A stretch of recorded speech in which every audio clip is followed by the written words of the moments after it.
Et salut tout le monde, j'espère que vous allez bien. On se retrouve aujourd'hui avec une nouvelle vidéo. Si la dernière fois je vous ai parlé un peu du bilan de mon année 2025 niveau lecture, il s'est avéré que j'ai encore pas mal de chemin à parcourir, pas mal de découvertes, des classiques à lire, je dirais, des classiques je dirais. Et du coup j'ai décidé de vous faire tout simplement un petit top de ce que je voudrais découvrir pour 2026. Vous allez voir, la plupart du temps c'est des classiques que je n'ai pas encore découverts, mais qui me font de l'œil depuis un petit moment maintenant. Certains, ça m'a surpris un peu parce que je m'y attendais pas forcément, mais avec du recul, on se dit oh, pourquoi pas se laisser aller, allons-y, découvrons tout ça. J'ai fait un truc avec mes mains, là je ne sais pas.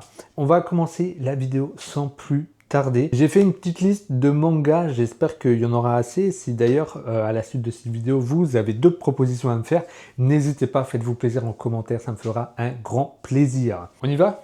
C'est parti.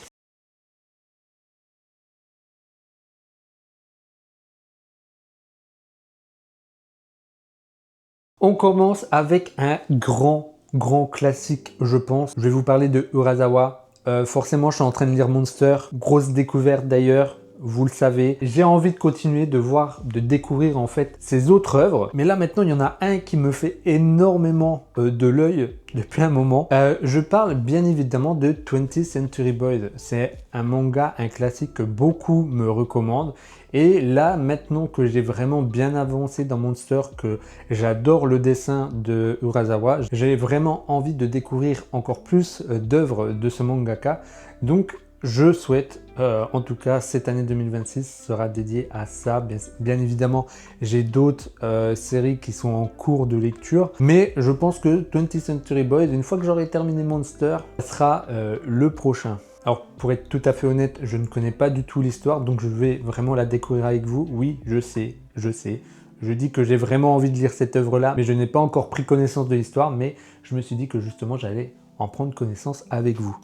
Alors, Kenji est un commerçant lambda qui a repris le magasin familial. La police vient un jour l'interroger sur la disparition de la famille de l'un de ses clients. Le seul indice est un mystérieux symbole dessiné à côté d'une porte. Kenji ne se sent pas particulièrement concerné jusqu'au jour où Donkey, un ami d'enfance, lui demande s'il se souvient de ce symbole. Kenji explore la vie de Donkey, son passé et celui du groupe d'amis dont il faisait partie dans sa jeunesse. Il découvre bientôt l'existence d'une organisation clandestine que dirige l'énigmatique ami et qui utilise le symbole lié au passé de Kenji comme signe de ralliement. Ok, ça me fait beaucoup, en tout cas le speech me fait beaucoup penser à Chasse aux cadavres, je ne sais pas si vous connaissez, où c'est des enfants en fait qui partent à la recherche de leur ami qui est porté disparu depuis de nombreuses années. Il va se passer énormément de choses et du coup ça me fait beaucoup penser à ça. Franchement, le speech me plaît, déjà que je suis vraiment de plus en plus en mode seinen, thriller, etc. Franchement, j'ai vraiment hâte de découvrir, de commencer cette lecture-là. Je pense que ça va être mon gros banger pour cette année 2026. Ensuite, je m'attaque à un autre grand classique, ou devrais-je dire à d'autres grands classiques du manga. Il s'agit des œuvres de Junji Ito. J'en ai découvert un peu courant de l'année 2025, notamment Tomie parce qu'elle est sortie en édition un peu classique, je dirais. Et j'avais aussi lu un tome des chefs-d'œuvre de Junji Ito et j'avais énormément kiffé ce mangaka. Donc j'ai envie de continuer à découvrir un peu ses autres œuvres. C'est pour ça que je pense que je vais partir sur des classiques tels que Spiral, Soichi ou encore Carnage. J'ai vraiment envie de développer mes connaissances sur ce mangaka là en particulier. Je sais qu'il fait beaucoup parler de lui, qu'il est énormément apprécié. Je comprends pourquoi et c'est pour ça que j'ai vraiment envie d'en découvrir davantage sur Junji Ito. Voilà. J'avoue que le manga Soichi me donne énormément envie. C'est un garçon plutôt étrange qui a souvent des clous dans la bouche. C'est très bizarre. Apparemment, c'est en raison du manque de fer dans son corps. Donc, si je lis le résumé, Soichi s'intéressant de près aux sciences occultes et armé de ses poupées vaudou, il multiplie les facéties auprès de son entourage. Camarades de classe, professeurs, famille, personne n'échappera aux caprices de l'excentrique collégien. Après une brève apparition dans Tomie ou le tome 2 des chefs-d'œuvre, retrouvez les aventures de fantastique Soichi, l'un des personnages les plus emblématiques de Junji Ito, dans cette intégrale de près de... Ok, donc ça, ok, apparemment il est dans Tomie. J'ai pas souvenir Je me trompe peut-être, hein, je me trompe peut-être. Après là pour l'instant j'ai lu que le tome 1, il y a 3 tomes je crois pour l'instant de tomier. Donc peut-être que je ne l'ai pas encore vu, mais en tout cas je l'avais vu dans les chefs-d'œuvre de Junji Ito. Donc je vois à quoi il ressemble. Maintenant son histoire, j'avoue, elle m'intéresse particulièrement. Ensuite je vous parle également d'un autre classique, et là ça serait peut-être pour les plus vieux, entre guillemets je dirais. Il s'agit de GTO. C'était quoi? The Great Teacher Onizuka, il me semble.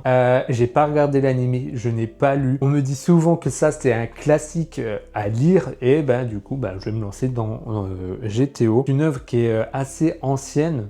Les dessins sont très old school. C'est pour ça que j'essayais un petit peu de sortir de ma zone de confort avec ce genre de lecture là, parce que c'est pas forcément ce que je lis habituellement. Honnêtement, je ne sais pas trop. J'ai les bases, je connais un peu l'histoire. Par contre, ce qui va se passer au cours de ce manga, honnêtement, je n'en sais rien. Et c'est pour ça que j'ai envie de découvrir ça, parce que j'ai envie, encore une fois, de sortir ma zone de confort et essayer voilà, de découvrir de nouvelles choses, des lectures que j'ai l'habitude de lire, comme Vinland Saga ou autre. Ça n'a rien à voir avec GTO, certes, mais c'est un peu mes lectures habituelles. Alors que GTO, pas du tout. L'anime, je ne l'ai même pas regardé pour être honnête, et j'espère que je ne vais pas être déçu. Bien évidemment, je ne vais pas tout acheter d'un coup, je pense que je vais acheter peut-être les 2-3 premiers tomes, ce qui va me permettre déjà de voir si clairement ça peut me plaire ou pas. De toute façon, je vous ferai un retour sur les réseaux. Et d'ailleurs, j'en profite, si ce n'est pas encore fait, je t'invite à me suivre sur Instagram ou encore même sur TikTok, où j'essaie de publier régulièrement mes avis lecture. Ensuite, pour 2026, il y a une lecture aussi que j'ai commencé en 2025, que je n'ai pas continué encore, mais étant donné que j'ai beaucoup de retard, il serait peut-être temps que je m'y mette. En plus de ça, l'anime va pas tarder à sortir. Je parle bien évidemment de l'Atelier des sorciers. J'ai lu le premier tome, j'ai beaucoup apprécié, j'ai trouvé l'univers hyper riche et très original sur la façon d'utiliser la magie. Et ça m'a vraiment donné envie de continuer. Seulement, vous le comprenez bien, j'ai plein d'autres lectures et du coup, je l'ai un peu mis en stand-by. Mais pour 2026, en tout cas, je pense me remettre clairement sur cette lecture. En plus de ça, ma copine a l'intégralité des tomes. Donc du coup, je n'aurai pas le souci de les acheter. Donc je suis vraiment content et j'ai hâte vraiment de me plonger dans cet univers-là. Comme je le disais, je sais que l'anime va pas tarder à sortir, il me semble courant 2026, et j'ai pas la date là tout de suite en tête. Je vais essayer en tout cas de passer à la vitesse supérieure pour tenter de rattraper ce retard là avant que l'anime sorte et de le découvrir en lecture plutôt qu'en anime. Habituellement, je fais l'inverse, je découvre l'anime et ensuite je prends la décision de lire, mais là avec l'Atelier des sorciers, je me dis pourquoi pas tenter l'inverse. De ce que j'ai vu de la bande-annonce, en tout cas de l'anime, ça a l'air magnifique et ça a l'air de correspondre en tout cas au manga. Tant mieux, vous me diriez, c'est pas plus mal. Mais voilà, l'Atelier des sorciers, en tout cas, j'ai vraiment hâte de reprendre cette lecture. Ensuite, pour ceux qui me suivent sur la chaîne, savent que j'ai énormément apprécié Sanda de Itagaki et j'ai envie de continuer en fait à découvrir ses œuvres. Donc là, comme vous le savez aussi, pour ceux qui le savent, je vais pas tarder à lire Bota Bota, mais bien évidemment, il faut que je lise impérativement Beastar, qui est un classique de Itagaki. Et voilà, je sais que beaucoup parmi vous me disent que Beastar c'est pareil, il faut le lire, il faut le découvrir. J'ai commencé l'anime, j'ai apprécié, j'ai eu beaucoup de mal à me mettre dedans, j'ai dû le recommencer plusieurs fois, mais là c'est bon, je suis lancé dans l'anime et j'avoue que j'apprécie quand même beaucoup cet univers que je trouve pour le coup très original. Bon, je suis encore qu'à la saison 1, je sais que la saison 3 va sortir, il me semble, oui, c'est ça, la saison 3. Dites-moi en commentaire si je me trompe, j'ai un doute là-dessus.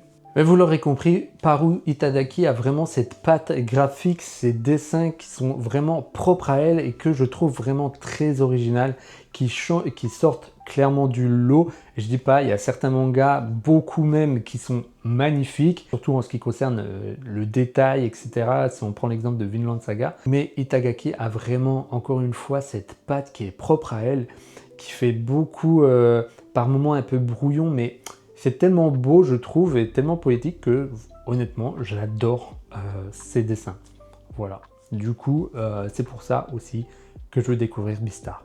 Ensuite, pour être dans la continuité de ces fameux classiques et rattraper le retard que j'ai au niveau de mes connaissances de lecture manga, j'ai décidé de mettre Doro et Doro parce que je sais que c'est un grand classique. Je le vois beaucoup passer sur les réseaux et j'avoue que l'histoire m'intrigue beaucoup. Donc si jamais tu ne connais pas Doro et Doro, ça raconte l'histoire. Caïman, humain amnésique à tête de reptile, part à la traque des mages en compagnie d'une jeune femme, Nikaido, afin de retrouver son identité perdue. N, le chef des mages, est quant à lui bien décidé à en finir avec ce reptile qui massacre un à un tous ses sbires. Aussi lance-t-il des tueurs à ses trousses, une série de trash brutale, drôle et sans pitié. Donc c'est apparemment, de ce que je comprends, c'est clairement un truc un peu pour les adultes. Hein. Ça a l'air assez trash. C'est de Hayashida, je ne connais pas ses œuvres. Je sais qu'il y a un animé qui est sorti sur Netflix, mais j'ai pas encore pris le temps honnêtement de regarder. J'ai vraiment envie pour le coup de le découvrir en lecture, donc je pense que courant de l'année, il y a possibilité que je commence cette œuvre à voir. Mais je pense que pareil, je lirai peut-être le premier tome pour me faire une petite idée. Sachant qu'en ce moment, il y a les Perfect Edition, je crois, ou édition... comment ils appellent ça? Les Chaos éditions qui sont sortis. Donc je pense qu'un tome, ça doit faire 2 tomes dedans. Donc j'aurai le temps de me faire mon propre avis là-dessus, de savoir si je souhaite continuer ou pas. Mais en tout cas, Doro et Doro, c'est dans ma liste, vous inquiétez pas. Ensuite, pareil, j'avais vraiment envie de découvrir un peu plus de thriller, d'enquête policière, un peu à l'image de Monster. Et du coup, en faisant des recherches, je me suis rendu compte qu'il y avait en 4 tomes l'œuvre Old Boy. Je ne sais pas si vous connaissez ça. Donc je ne sais pas si vous connaissez le film Old Boy qui a été inspiré directement de ce manga. Et j'ai lu un peu le synopsis et j'avoue que ça m'intéressait. Le film, je ne l'ai pas vu du tout par contre. Je ne connais pas le film. J'ai déjà vu que l'image du film est assez iconique, assez connue, mais je n'ai jamais pris le temps en tout cas de regarder le film. Mais par contre, j'ai vraiment envie de le découvrir en manga. Donc je me suis dit pourquoi pas. Et il se pourrait bien en tout cas que j'ai les 2 premiers tomes du manga. Donc il se pourrait bien que la lecture commence assez vite. Mais bon, ça on en reparlera plus tard. Ça sera l'occasion de vous faire... une vidéo achat manga du mois de janvier parce que là j'ai fait fort. Là, ce mois de janvier, il était bien, Mais bon, ça, rendez-vous la semaine prochaine pour ça, normalement. Si j'arrive à gérer mon timing, normalement la vidéo sortira la semaine prochaine. Je m'y engage. Je vais faire de mon mieux. Voilà. Ensuite, pareil, à la base, c'était un film qui s'est inspiré, il me semble, du manga. C'est un grand classique parce qu'il a quand même lancé une mode du jeu vidéo. Je parle bien sûr de Battle Royale. En fait, à la base, je savais que c'était un film. Je ne savais pas du tout qu'il y avait un manga sur cet univers-là. Donc, je me suis dit, let's go, on va découvrir Battle Royale cette année 2026. Je m'y engage. Donc, pour ceux qui ne connaissent pas Battle Royale, c'est un manga en 8 tomes et ça fait plaisir. Alors, voyons voir. La République d'Extrême-Orient, une nation totalitaire d'Asie, expérimente un jeu de massacre appelé le Programme. Des classes de 3e sont choisies arbitrairement pour y participer. Les élèves d'une même classe doivent s'entretuer jusqu'à ce qu'il ne reste plus qu'un seul survivant. Telle en est la cruelle règle. Les 42 élèves de la classe de 3e B du collège de Shiroiwa se retrouvent engagés dans ce véritable jeu de la mort, sans même savoir pourquoi. Voilà. Les Battle Royale, c'est vraiment quelque chose que j'apprécie. Alors bien sûr, il y a les classiques comme Hunger Games. Le film, je ne l'ai pas vu malheureusement. Il me donne énormément envie. J'espère que un jour je pourrai le voir. Donc voilà, je sais que Battle Royale, c'est un grand classique et c'est pour ça qu'il est tout simplement dans cette liste. Et pour terminer, je vais vous parler tout simplement d'un manga. Ça fait longtemps en tout cas qu'il est dans ma tête, que j'ai envie de le découvrir. Seulement, j'ai pas encore pris le temps parce qu'encore une fois, j'ai encore plein de mangas à lire. Mais cette année, j'ai décidé de m'y mettre sérieusement, surtout que là, l'animé est également sorti. Il s'agit de Darwin's Incident. Je trouvais l'histoire très originale. Ça me donnait énormément envie. Ça me faisait beaucoup penser également à la planète des singes, notamment la planète des singes, les origines, le tout premier, je crois. Ça me faisait beaucoup penser à ça dans le speech. Et vu que là, l'animé est sorti, ça m'a donné encore plus envie de le découvrir parce que l'animé a l'air juste fou. et le manga également. Donc Darwin Incident, c'est réalisé par Shun Umezawa, c'est aux éditions Big Kana et ça raconte... Charlie est né en laboratoire à la suite d'expérimentations génétiques d'un père humain et d'une mère chimpanzé. Il est autrement dit un Humanzi. Bon, j'avoue, c'est assez spécial quand même, avec du recul, expérimentation génétique entre un humain et une chimpanzé, c'est très bizarre. Bref. Charlie est recueilli et élevé en famille par un couple formé par un scientifique spécialiste des primates et par une avocate. 15 ans plus tard, Charlie, le Humanzi, intègre le lycée et il fait la rencontre d'une jeune fille du nom de Lucy. Pourtant, l'arrivée de Charlie dans la communauté humaine va créer une onde de choc. Bien vite, les implications de son existence secouent la société américaine et, au-delà, suscitent des questions au niveau mondial. Entre des activistes véganes radicaux qui veulent en faire leur emblème et les bien-pensants qui estiment qu'il est la preuve vivante des dérives de la science, Charlie, qui incarne l'évolution malgré lui, va se retrouver au centre de bien des enjeux, lui qui aspire juste à avoir la vie la plus normale possible. On a hâte de savoir quelle réponse l'intelligence particulière de Charlie va trouver face aux terribles difficultés qui se présentent à lui. On est clairement dans un sujet de société actuelle où justement la guerre entre deux extrêmes opposition politique ou autre se font un peu la guerre, mais également sur tout ce qui est les dérives de la science et jusqu'où l'être humain est capable d'aller pour tenter de nouvelles expériences. On est clairement là-dedans, ça fait également penser effectivement à la planète des singes, le commencement, le tout premier. Ça commence quasi pareil au final, avec le chimpanzé qui est recueilli dans une famille et dont le père est un scientifique, etc. Pousser un peu plus à la réflexion, déjà que la planète des singes c'est quand même un gros truc. Là on va quand même sur autre chose, parce que la planète des singes on est plus sur une fin du monde, là pas vraiment.